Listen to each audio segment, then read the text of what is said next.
নমস্কাৰ মৰমৰ ছাত্ৰ ছাত্ৰীসকল, তোমালোক আটায়ে ভালে আছানে? আশা কৰিছোঁ তোমালোকে ঘৰতে ভালে কুশলে আছা। বৰ্তমান কোভিড-19 ভাইৰাছৰ পৰিপ্ৰেক্ষিতত আমি আটায়ে ঘৰত সোমাই থাকিবলগীয়া এক অৱস্থা হৈছে। তোমালোকৰ বিদ্যালয়সমূহো বৰ্তমান বন্ধ হৈ আছে। তথাপি আশা ৰাখিছোঁ তোমালোকে ঘৰতে থাকি পঢ়া শুনাসমূহ চলাই গৈছা।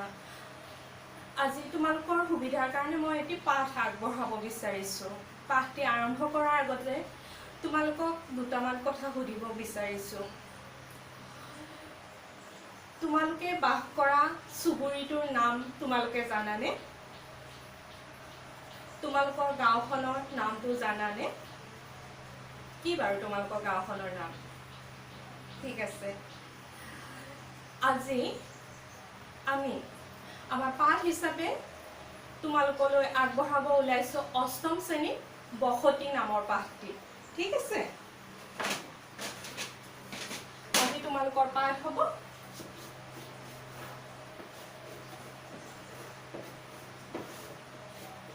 বসতি। এতিয়া তোমালোকে জানানে বসতি মানে কি?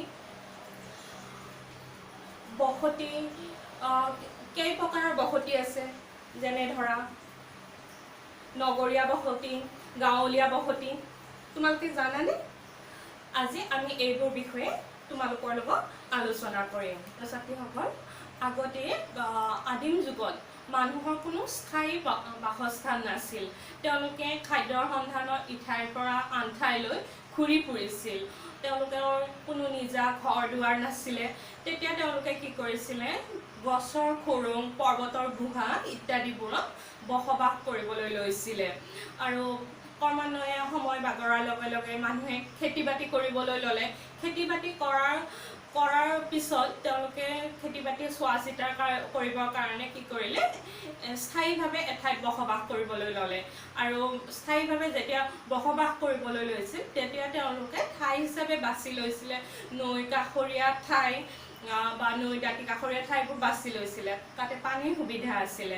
ক্ৰমান্বয়ে সময় বাগৰাৰ লগে লগে কি কৰিলে, মানুহে অন্যান্য ঠাইতো কি কৰে, ৰ'দ বতাহ বৰষুণৰ পৰা বাচিবৰ কাৰণে ঘৰ দুৱাৰ বান্ধিবলৈ ল'লে। এনেদৰে ক্ৰমান্বয়ে জনসংখ্যাবোৰ বৃদ্ধি হ'ল। আৰু যেতিয়া একে ঠাইতে কিছুমান মানুহে ঘৰ দুৱাৰ বান্ধি থাকিবলৈ ল'লে তেতিয়া কি হ'ল, সেই অঞ্চলটোক বা সেইখিনি এটা চুবুৰী বুলি কোৱা হ'ল। কেইঘৰমান মানুহক লগ কৰি একোটা চুবুৰী বুলি কোৱা হ'ল। আৰু কেইবাটাও চুবুৰী লগ হৈ এখন গাঁৱৰ সৃষ্টি হ'ল। এনেদৰে মানুহৰ বসতি বাঢ়ি গ'ল, অৰ্থাৎ জনসংখ্যা বা মানুহে বসবাস কৰা সংখ্যাটো বাঢ়ি গ'ল। এইদৰে যেতিয়া বসতি বাঢ়ি যাবলৈ ধৰিলে, এনেদৰে গাঁও চহৰ সৃষ্টি হ'বলৈ ধৰিলে। আৰু সাধাৰণতে আমাৰ বসতি দুই প্ৰকাৰৰ, গ্ৰাম্য বসতি আৰু নগৰীয়া বসতি। গ্ৰাম্য বসতি ঘাইকৈ কৃষি কেন্দ্ৰিক, অৰ্থাৎ খেতি বাতি, বিভিন্ন পশুপালন, মৎস্য পালন ইত্যাদিক কেন্দ্ৰ কৰি আমাৰ গ্ৰাম্য বসতিৰ জীৱিকা নিৰ্ভৰ কৰে। ক্ৰমান্বয়ে সময় বাগৰাৰ লগে লগে কি হ'ল, গাঁৱৰ কিছুসংখ্যক লোকে ব্যৱসায় বাণিজ্য আৰম্ভ কৰিবলৈ ধৰিলে। আৰু ব্যৱসায় বাণিজ্যিক কেন্দ্ৰ ভিত্তি কৰি চহৰৰ সৃষ্টি হ'বলৈ ধৰিলে, বাট পথৰ অৱস্থা ভাল হ'বলৈ ধৰিলে। আৰু নগৰীয়া বসতি অৰ্থাৎ নগৰীয়া অৰ্থনীতিৰ মূল ভিত্তি হ'লগৈ উদ্যোগ বাণিজ্য ব্যৱসায় ইত্যাদিবোৰ। আৰু ইয়াৰ লগে লগে মই তোমালোকক দুটামান প্ৰশ্ন সুধিব বিচাৰিছোঁ। তোমালোকে প্ৰশ্নকেইটা নিজৰ নিজৰ বহীত লিখি লোৱাচোন আৰু উত্তৰকেইটা দিবলৈ যত্ন কৰিবা।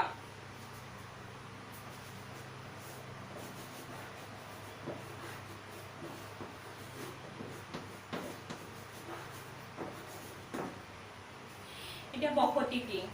বসতি বুলিলে আমি জীৱন নিৰ্বাহৰ কাৰণে ঘৰ দুৱাৰ সাজি জীৱিকা নিৰ্বাহ কৰা যি প্ৰক্ৰিয়া, সেই প্ৰক্ৰিয়াটোতে আমি বসতি বুলি কওঁ। ইয়াৰ পিছত আহিছোঁ মই 2 নম্বৰ প্ৰশ্নটোলৈ। তোমালোকে প্ৰশ্নটো নিজে উত্তৰ দিবলৈ যত্ন কৰিবা, আৰু নহ'লে মই কোৱাখিনিও ফ'ল' কৰিবলৈ যত্ন কৰিবা।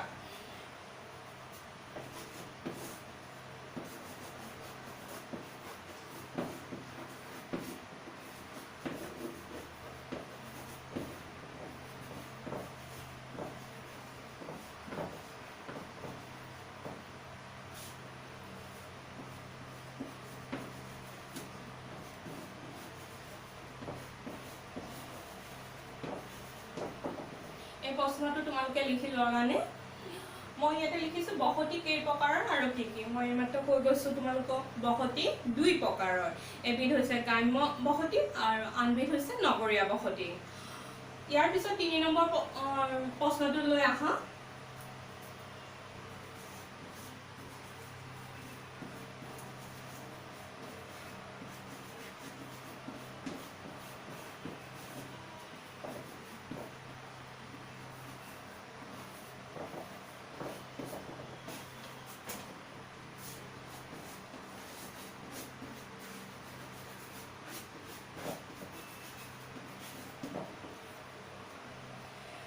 গ্ৰাম্য বসতিৰ মূল ভিত্তি কি? গ্ৰাম্য বসতিৰ মূল ভিত্তি হৈছে কৃষি। ছাত্ৰীসকল এইদৰে আমি দেখা পাওঁ গাঁৱলীয়া যিটো আমাৰ বসতি, গাঁৱলীয়া বসতি কি হয় কৃষিকেন্দ্ৰিক হয়, আনহাতে নগৰীয়া বসতিটো কি হয় বাণিজ্যকেন্দ্ৰিক হয়।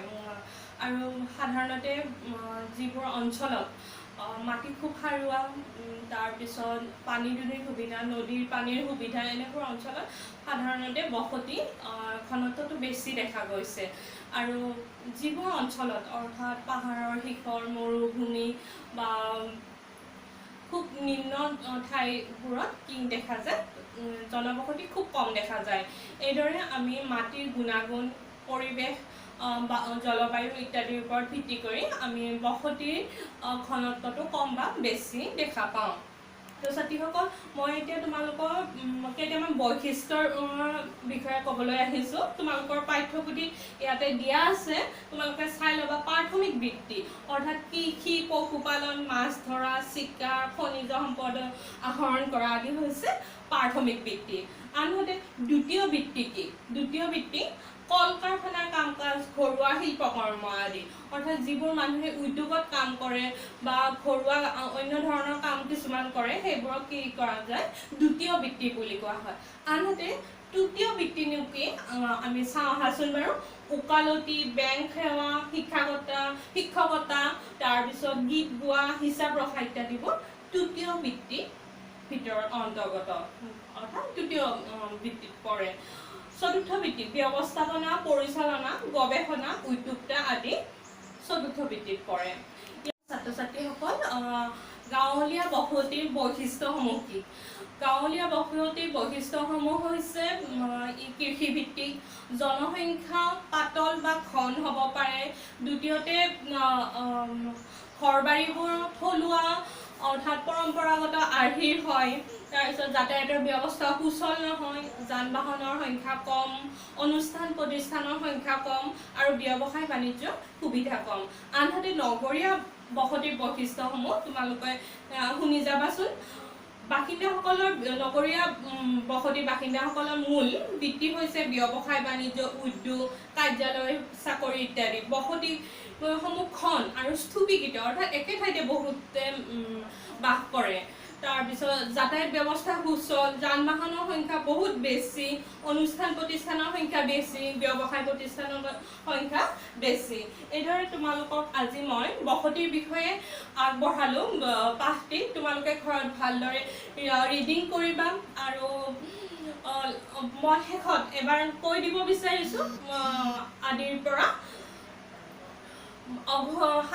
মানুহে প্ৰথমতে অঘৰী জীৱন যাপন কৰিছিল, তেওঁলোকৰ ঘৰ দুৱাৰ নাছিল। তাৰপিছত তেওঁলোকে কি কৰিলে কৃষি বৃত্তিত ধৰিলে। কৃষিত যেতিয়া ধৰিলে তেওঁলোকে তেতিয়া ঘৰ দুৱাৰ সাজিব আৰম্ভ কৰিলে। কৃষিসমূহ চোৱা চিতা কৰিবৰ স্বাৰ্থত তেওঁলোকে প্ৰথমতে নৈ কাষৰীয়া ঠাইসমূহ বাছি লৈছিল বসবাসৰ কাৰণে। আৰু এইসমূহৰ ওপৰত ভিত্তি কৰিয়ে কি কৰা হ'ল নগৰীয়া বসতি আৰু গাঁৱলীয়া বসতি দুটা ভাগত ভাগ কৰা হ'ল। গাঁৱলীয়া বসতিত কি হয় গাঁৱৰ মানুহবিলাকে খেতি বাতিৰ লগত বিশেষভাৱে জড়িত। তেওঁলোকে পৰম্পৰাগত আৰ্হিৰে খেতি বাতি কৰে বা তেওঁলোকৰ ঘৰ দুৱাৰৰ আকৃতিও পৰম্পৰাগত বা